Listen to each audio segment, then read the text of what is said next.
against a Bansho bell, and it takes tremendous strength just to swing that thing, and he's going to do 108 bows while he's doing that, or maybe 33 bows depending on the time of day. He's going to be bowing at least 33 times as he's ringing that bell. So again, another very, very physical activity. This is how this video clip starts. And this is Sojiji. This is one of the 2 head temples of Zen in Japan.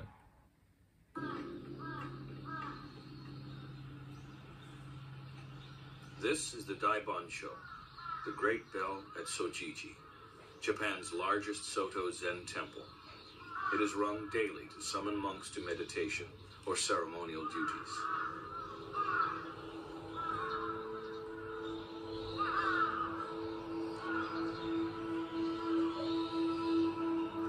Today, notice also that previous clip, they were just standing. Lots of time standing. That is that's different from our ideas of what a Zen monk does. And here's 2 monks walking. This modern campus-like institution boasts some of the best amenities of all Japan's monasteries. It is a popular choice for monks in training who spend each day working, studying, and in Zazen. All right, so kitchen practice. This is the work of the Tenzo. They're moving around. They've got to get food out to people. This is a huge part of Zen practice, is learning how to chop vegetables properly. With a large population of monks to feed, this kitchen, or tenzo, rivals that of many major hotels. The food preparation and menu is still based on Zen cooking methods first laid down by Zen master Dogen over 800 years ago. Each meal consists of soup, rice, and boiled vegetables, and some pickles. This simple vegetarian meal is sufficient, and so nothing is wasted, in keeping with the tradition of Soto Zen. After working in the kitchen for 3 months, the monk will be moved to other tasks, either in the office or cleaning.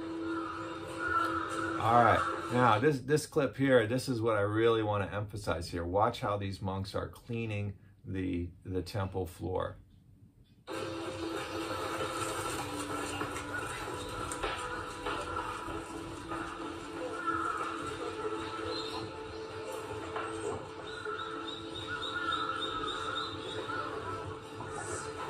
Notice how the monks are running.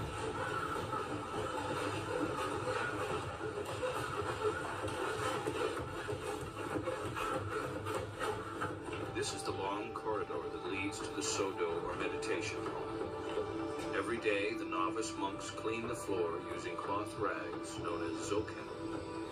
While back-breaking work, the work is undertaken earnestly with concentration.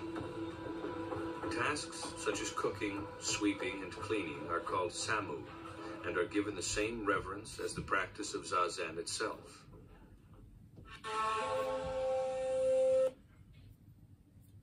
All right, yeah, I mean, to me that says it all. Like, what is Zen practice? And he says, you know, tasks such as sweeping, cleaning, these are given the exact same reverence as Zazen itself. This is such an important piece that I want to emphasize. So if you're training in a Zen temple, which I understand that most of us are not, if you're training in a Zen temple, you're getting plenty of movement. You're moving your body, you're running, you're through cleaning. You are cleaning, and that is itself a kind of exercise. And then you sit Zazen, right? So when you're that active, Zazen is going to have a different quality to it than it will have if you've been living a fairly sedentary life. And so this is just to encourage you to think about how you're getting the movement in, because it's very, very easy in our culture to, there's a lethargy towards being sedentary, to being inactive. It's very easy. It's very easy to be inactive in our society. So if we want to optimize our meditation practice, if we want to optimize Zazen, we've got to take seriously the need for exercise. And what that's going to look like for each of us is, of course, going to be, it has to be individually tailored. All of us are different in that regard. But and I don't want to say that you should do one thing. That's not the point. But to just simply get you to encourage to those of you that are already have a regular kind of exercise routine, to encourage you to keep doing it as part of your spiritual practice, as part of your keeping of the fifth precept. And those of you that maybe feel like they can do more, to encourage you to do so, right? To encourage you to do a little bit more than maybe that you have been. And so here's some guidelines that are recommended from the CDC. Let me pull that up again. There it is. Okay, so and the American Heart Association. These are guidelines from the CDC and the American Heart Association. Aerobic exercise, 150 minutes of moderate intensity or 75 minutes high intensity per week, right? That's a lot. That's a lot. I don't think I can't always do that, but I aim for it, right? If you can't do it 100%, don't worry. Just even if you can do, 50 minutes a week, do something, right? Strength training. That means focusing on lifting weights, working on. Now you're gonna, again, I'm not a strength trainer, so I can't tell you what's right for you. And you do need to have some. I think some guidance in this. I recently hurt myself doing some strength training stuff, and now I'm recovering from it. So you need to have some guidance. You got to learn from your mistakes, but doesn't mean you shouldn't do it, right? There's difficulty in starting anything. I told you at the beginning, it's the worst thing in the world is to get into a pool and swim. I hate it, but do it anyway. Do it, right? You'll feel better afterwards. Stretching, flexibility, yoga, 2 days a week. I offer 2 yoga classes a week. Now I'm going to give a whole nother point on optimizing Zazen that is dedicated to yoga. But here they include yoga as a form of exercise. And then balancing exercises, especially for older adults. And then the last thing is to do something that you enjoy doing. So these are recommendations. Don't take them literally for yourself unless there's something that you find that will actually be of benefit for you. And look at your own life, see how you can make small habits. Even if you don't meet these things, don't worry about it. Do the best that you can. Do something. Start something. And do something that you enjoy. Again, it's about ending our suffering, that there is a way to end suffering. And we've got to look at this. In Dogen Zenji's Eihei Koso Hotsugamon, he quotes a Chan master, Lung Ya, who said, "In this life, save the body, which is the fruit of many lives." Save the body, which is the fruit of many lives. I remember reading this chanting this at Tassajara and thinking, wow, yeah, I got to take care of my body. So I want to close with this talk on a poem that I wrote recently about swimming.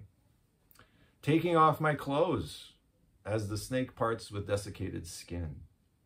I jump off the edge. Or is it the 100-foot pole into the unknown? Or is it my home? Like a frog when humans approach, plop, splash. A new underwater world emerges in my eyes. My hands greet the water with a shake. 2 old friends become one body, pulling this Ho-Shin, this Dharma body, to and fro. We, together with all beings, flip the 8-spoked wheel. Thank you so much for your attention this morning. It's been a pleasure to practice with you. And yeah, let's have a good rest of the practice. And I know we're kind of at our time here. I went a couple of minutes over. I do want to offer, if those of you who need to leave, please, by all means, feel free to do so. If you have, you want to stick around for questions or comments, please do. Yeah. Thank you. Actually, I was going to mention that this is a perfect segue into the fact that we're going to do work practice today, because the temple needs cleaning. So just to key people to that. Great. Yes. And remember, cleaning the temple is equal. It's equal to Zazen.